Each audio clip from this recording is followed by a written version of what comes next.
جب قیامت کا احوال قرآن و مجید کی آیات کی صورت میں بیان ہونا شروع ہوا تو لوگوں کی طرف سے ایک سوال اٹھایا گیا کہ جس چیز کو تم قیامت کہتے ہو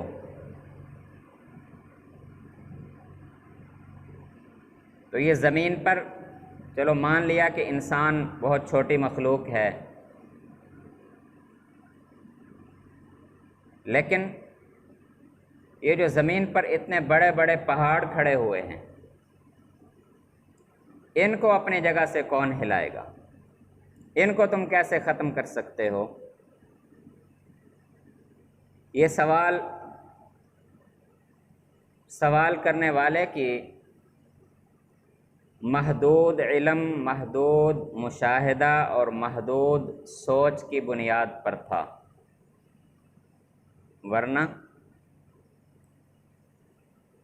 آج انسانی مشاہدہ، انسانی علم وہاں تک پہنچ چکا ہے کہ جب انسان اس کائنات میں زمین تو کیا سورج سے بھی سینکڑوں گنا بڑے بڑے ستاروں کو ٹوٹتا ہوا اور تباہ ہوتا ہوا اپنی سائنس کے ذریعے سے مشاہدہ کر رہا ہے، تو آج یہ سوال تو سائنس نے ویسے ہی ختم کر دیا کہ پہاڑوں کا کیا بنے گا، کیونکہ سائنسی مشاہدہ یہ کہتا ہے کہ روزانہ کی بنیاد پر خلا کی وسعتوں میں بڑے بڑے ستارے تباہ ہو رہے ہیں، ختم ہو رہے ہیں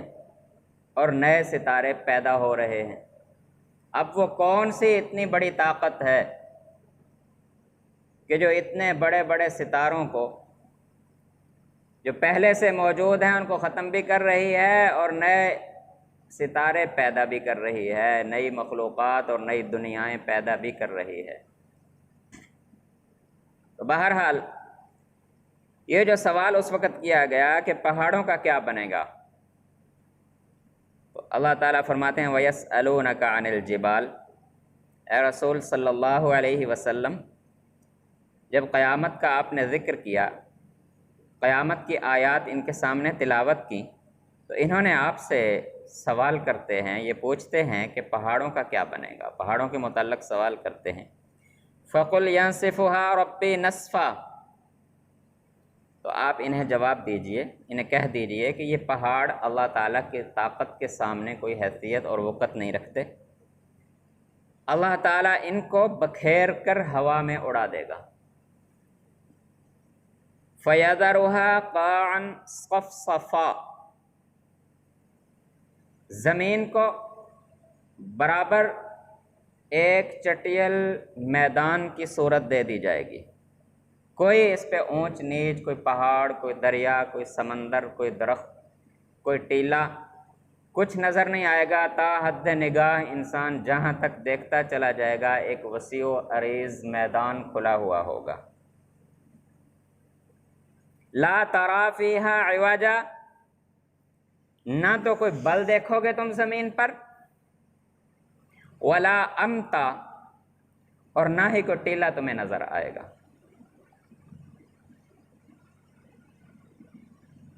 تو اس قیامت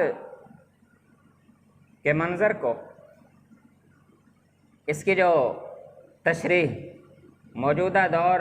موجودہ زمانے کے سائنسی علم نے کی ہے، وہ یہ کہتے ہیں کہ جس قیامت کا یہ ذکر ہو رہا ہے، سائنسی مشاہدات، سائنسی تحقیقات اس بات کی گواہی دیتی ہیں کہ یہ آئے گی، اور اس کی صورت کیا ہوگی کہ ہماری کائنات کے ستارے اور سیارے یہ جس جس مقام پر، جس جس جگہ پر فضا میں، خلا میں گردش کر رہے ہیں، قائم ہیں، موجود ہیں، ان کا توازن بگڑ جائے گا اور یہ بالکل اسی طرح جس طرح لوہے کے ذرات بکھرے ہوئے ہوں اور ان کے درمیان میں ایک مقناطیس رکھ دیا جائے تو وہ جہاں تک اس کی طاقت ہے وہ ذرات اڑ کر ایک لمحے کے اندر اندر وہ چھلانگ مار کر اچھل کر مقناطیس کے ساتھ چمٹ جاتے ہیں۔ تو اس طرح یہ ہماری کائنات کا سارے ستارے اور سیارے ایک دوسرے کی طرف یوں دوڑیں گے اور ایک دوسرے میں ٹکرا ٹکرا کر ٹوٹتے ٹوٹتے سب ایک ہو جائیں گے۔ یہ سائنس کا مشاہدہ ہے۔ اللہ تعالیٰ نے اسے فرمایا ہے کہ سورج، چاند، ستارے بے نور ہو جائیں گے، سمندر ابل پڑیں گے، دریا پہاڑ ریزہ ریزہ ہو کر روئی کے گالوں کی طرح ہوا ان کو آندھیوں اور طوفانوں میں اڑائے پھرے گی۔ اب جو ایسا منظر ہوگا تو اس میں پھر یہ سارا کچھ اللہ تعالیٰ اکٹھا کر کے اسے ایک وسیع و عریض کھلی زمین کی صورت میں بنا دیں گے، جس کے بارے میں اللہ تعالیٰ نے فرمایا کہ جب تم نظر اٹھا کے دیکھو گے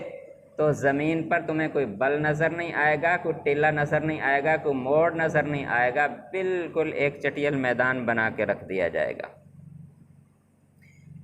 یومئذ یتبعون الداعی لا عوج لہ، پھر ایک پکار آئے گی، ایک آواز آئے گی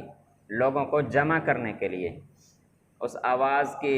مختلف صورتیں بیان ہوئی ہیں کہ وہ آواز کیسی ہوگی۔ بہرحال ایک تصورات ہیں، اصل چیز جب حقیقت میں سامنے آتی ہے تو پتہ چلتا ہے کہ وہ کیا ہوتی ہے۔ تو ایک آواز ہوگی جسے سنتے ہی ہر مخلوق ارادی طور پر یا غیر ارادی طور پر، چاہتے ہوئے یا نہ چاہتے ہوئے، زمین پر جو مخلوقات بھی ہوں گی وہ اس آواز کی طرف دوڑ پڑیں گے۔ وہ ایک پکار ہوگی جس کا کوئی انکار نہیں کر سکے گا۔ تو اللہ تعالیٰ فرماتے ہیں کہ وہ آواز، وہ پکار ایسی ہوگی کہ کوئی یہ نہیں کہے گا کہ اس پکار یا اس آواز کا مطلب کیا ہے، مجھے سمجھ نہیں آ رہا، میں کیا کروں یہ آواز سن کر۔ کوئی کسی سے نہیں پوچھے گا یار یہ جو آواز آ رہی ہے یہ سن کر اب کیا کرنا ہے۔ ہر شخص،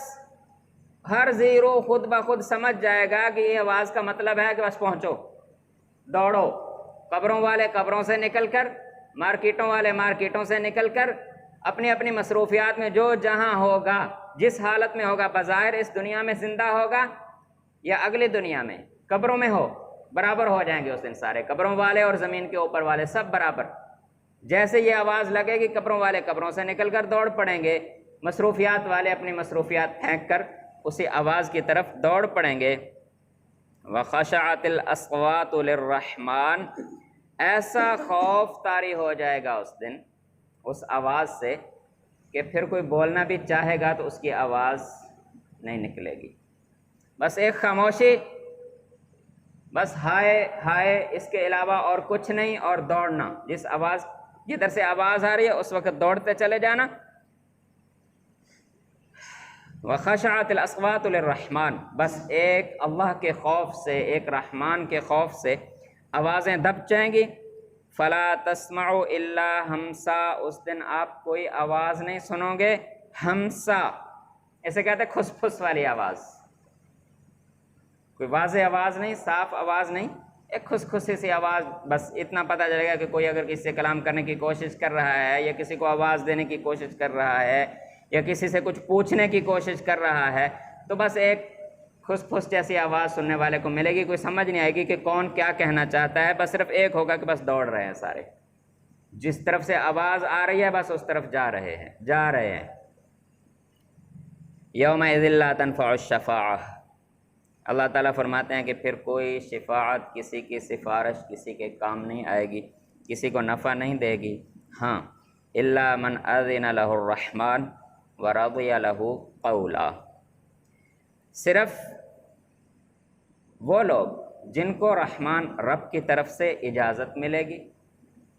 اور اللہ تعالیٰ اس کے قول سے راضی ہو چکے ہوں گے، اس نے اپنے رب کو دنیا میں راضی کیا ہوگا اور اس مقام پر بھی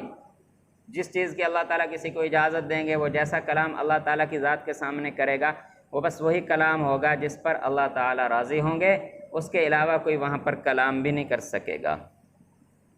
یعلم ما بین ایدیہم وما خلفہم،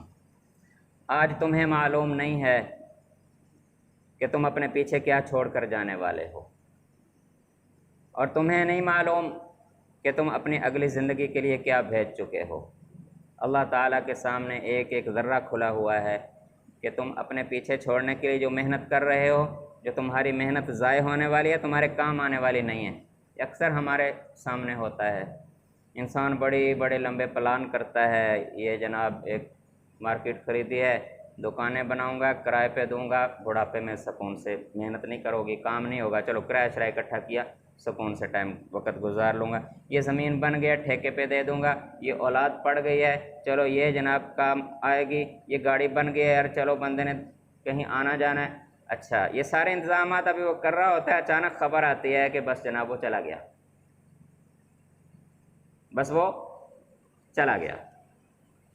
اب اس کو نہیں معلوم تھا کہ میں کتنا نفع اٹھا سکوں گا، یہ جو میں مارکیٹ کا نقشہ بنا کے اس کی تعمیرات کروا رہا ہوں، مجھے اس سے کتنا نفع ہونے والا ہے، یہ زمینیں خرید کر جو ٹھیکے پہ دے رہا ہوں اس سے کتنا نفع ہونے والا ہے، اولادوں کی تعلیم و تربیت کر کے، کاروبار کروا کے جو ان کو سیٹل کر کے اطمینان کے سانس لے رہا ہوں، کتنا نفع لینے والا ہوں،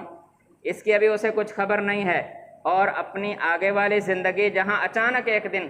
لینے والے آ جائیں گے اور انسان پہنچ جائے گا، وہاں کے لیے کتنا جمع کر چکا ہوں اور آئندہ کتنی مہلت ہے کہ آئندہ کیا کیا نیکی کر لوں گا۔ بعض نیکی انسان مستقبل پہ چھوڑتا رہتا ہے، اچھا یہ نیکی بھی کریں گے، یہ بھی کریں گے، یہ بھی کریں گے، لیکن وہ کرنے کی نوبت ہی نہیں آتی، اس سے پہلے انسان دنیا سے چلا جاتا ہے۔ جو کچھ اپنے لیے بنا کر آگے بھیجنا چاہتا تھا وہ نہیں بنا سکا، اور جس سے دنیا میں نفع حاصل کرنا چاہتا تھا وہ بھی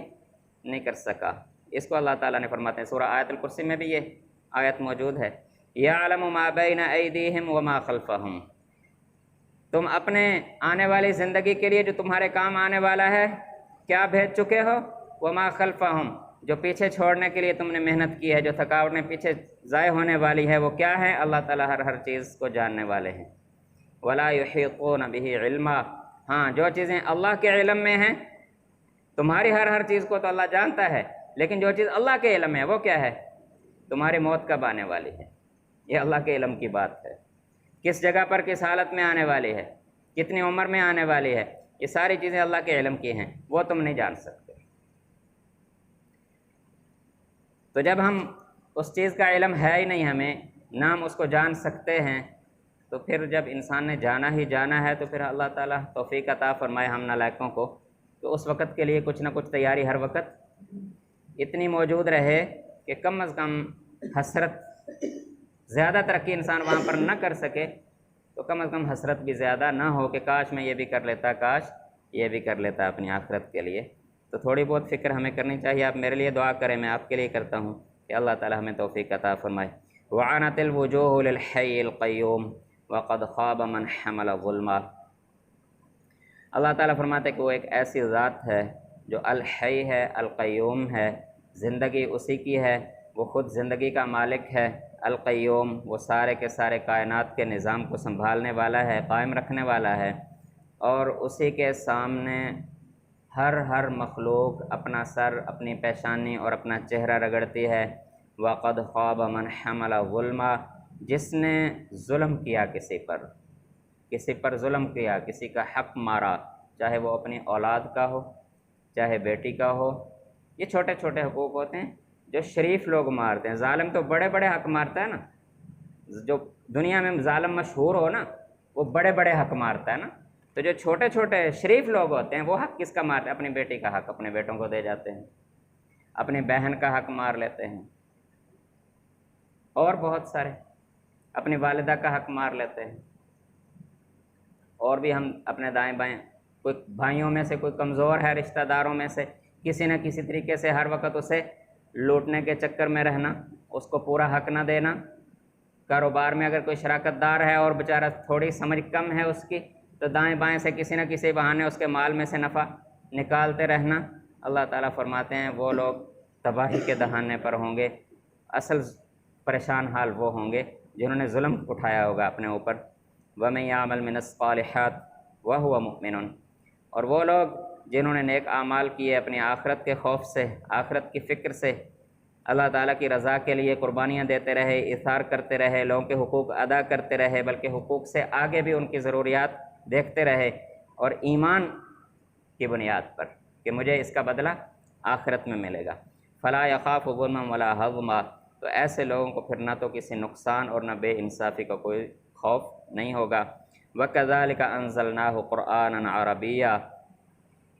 اور یہ قرآن ہم نے ایک فصیح و بلیغ عربی زبان میں نازل کیا ہے۔ وَصَرَّفْنَا فِيهِ مِنَ الْوَعِيدِ، اور اس میں ہر سمجھانے والی چیز جس کی انسان کو ضرورت تھی، انسان کو خبردار کرنے کے لیے، آخرت کے اعتبار سے محتاط کرنے کے لیے، ہر چیز کو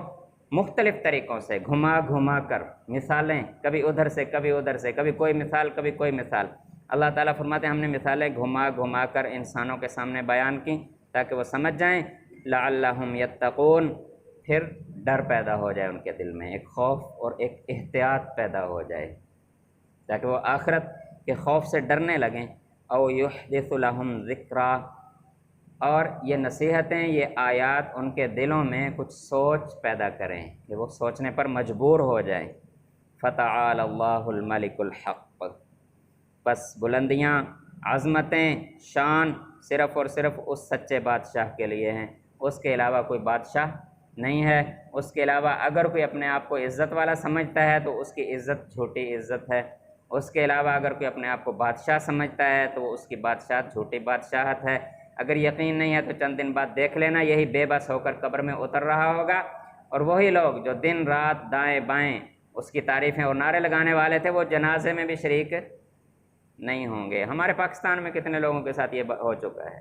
کہ جب طاقت تھی اور عروج تھا تو دنیا ان کے آگے پیچھے تھی، لیکن جب بے بس ہو کر مرے تو لوگوں نے جنازہ پڑھنے کی بھی زحمت نہیں کی۔ تو اللہ تعالیٰ فرماتے فتعال اللہ الملک الحق، اصل بلندیاں، اصل عزتیں اسی سچے بادشاہ کے لیے ہیں۔ ولا تعجل بالقرآن من قبل ان يقضى الیک وحیہ وقل رب زدنی علما، نبی اکرم صلی اللہ علیہ وسلم کو اللہ تعالیٰ کی طرف سے مختلف مواقع پر کچھ چیزیں تعلیم و تربیت کے طور پر سمجھائی گئیں، اور ہمارے لیے بھی ان میں سبق ہے۔ نبی اکرم صلی اللہ علیہ وسلم کے سامنے جب بھی کوئی سوال آتا تھا تو فوراً بے چین ہو جاتے تھے کہ اس پر کوئی آیت آ جائے، اس سے متعلق آیات آ جائیں، اللہ تعالیٰ کی طرف سے کلام آ جائے، تو اس میں بہت زیادہ بے چینی اور جلدی فکر کرتے تھے کہ جلدی آ جائے، دعائیں بھی کرتے تھے۔ تو اللہ تعالیٰ فرماتے ہیں کہ آپ جلدی اس معاملے میں نہ کیا کریں، یہ حکمتیں ہیں۔ کسی کے سوال ایسے ہوتے ہیں کہ جن کا جواب دینا ضروری نہیں ہوتا، اور کچھ سوالات ہوتے ہیں جن کا جوابات اللہ تعالیٰ اپنی مرضی سے دے بھی دیتے ہیں، تو آپ اس بات میں جلد بازی نہ کیا کریں۔ پھر دوسرا کہ جب وحی نازل ہونا شروع ہوتی، نبی اکرم صلی اللہ علیہ وسلم کے پاس کلام آتا، اس وقت نبی اکرم صلی اللہ علیہ وسلم جلدی اسے ساتھ کے ساتھ پڑھنا شروع کر دیتے، ساتھ کے ساتھ دہرانا شروع کر دیتے۔ تو اللہ تعالیٰ نے فرمایا کہ اتنی جلدی نہ کیا کریں، جب تک جتنا آیات پیغام نازل ہو رہی ہیں وہ مکمل نہ ہو جائے اس وقت تک اسے خاموشی سے سنتے چلے جائیں۔ ہاں جب مکمل ہو جائے گا اس کے بعد اللہ تعالیٰ خود بخود آپ کے دل میں اسے محفوظ بھی کر دیں گے اور آپ کی زبان پر اسے خوبصورت انداز میں جاری بھی کر دیں گے۔ یہ آپ کا کام نہیں ہے کہ آپ اس کو بار بار دہرائیں یا یاد کریں، یہ دوسروں کے لیے ہے۔ اللہ کے نبی صلی اللہ علیہ وسلم کے لیے یہ محنت نہیں تھی، بس یہ تھا کہ آپ کو سنا دیا جاتا اور فوراً آپ کے دل میں سینے میں محفوظ کر دیا جاتا اور زبان پر جاری ہو جاتا۔ آپ کے لیے یاد کرنے کی یا بھولنے کی کوئی ٹینشن نہیں تھی۔ ہاں وقل رب زدنی علما، ہاں اتنی دعا اللہ تعالیٰ سے کرتے رہا کریں کہ اے میرے رب میرے علم میں اضافہ فرما دیجئے۔ وَلَقَدْ عَهِدْنَا إِلَىٰ آدَمَ مِن قَبْلُ فَنَسِيَ وَلَمْ نَجِدْ لَهُ عَزْمًا، انسان ہے، انسان بھول بھی جاتا ہے، انسان سے خطا بھی ہو جاتی ہے۔ اللہ تعالیٰ نے ایک مثال دی کہ حضرت آدم علیہ السلام جنہیں اللہ تعالیٰ نے ہمارے لیے باپ بنایا، انسان کے زمین پر آبادی کا پہلا انسان، تو اللہ تعالیٰ فرماتے ہیں ان سے جنت میں ایک وعدہ لیا گیا تھا، ایک عہد لیا گیا تھا، وہ جنت میں رہتے ہوئے اپنے اس عہد کو بھول گئے تھے۔ تو یہ تو زمین ہے، کہاں جنت اور کہاں زمین۔ جب تمہارے والد صاحب، تمہارے ابا جی جنت میں رہتے ہوئے اللہ تعالیٰ سے کیا ہوا وعدہ بھول گئے تو یہ زمین پر بسنے والے انسان بھی بھول جاتے ہیں، ان سے بھول چوک ہو جاتی ہے۔ لہٰذا ان کی باتوں پر، ان کی عمل کی کمزوریوں پر آپ زیادہ پریشان نہ ہوا کریں۔ ہاں، سمجھنا سمجھانا نصیحت جاری رکھیں، سنبھل جائیں گے، استغفار بھی کر لیں گے۔ جس کے دل میں ایمان ہوگا وہ قبول کر لے گا، جس کی قسمت میں یا جس کے دل میں نہیں اترے گا وہ اپنی انجام تک پہنچ جائے گا۔ لہٰذا آپ ان چیزوں کی ٹینشن نہ لیا کریں۔ دعا ہے کہ اللہ تعالی ہمیں ایمان و عمل کی زندگی عطا فرمائے۔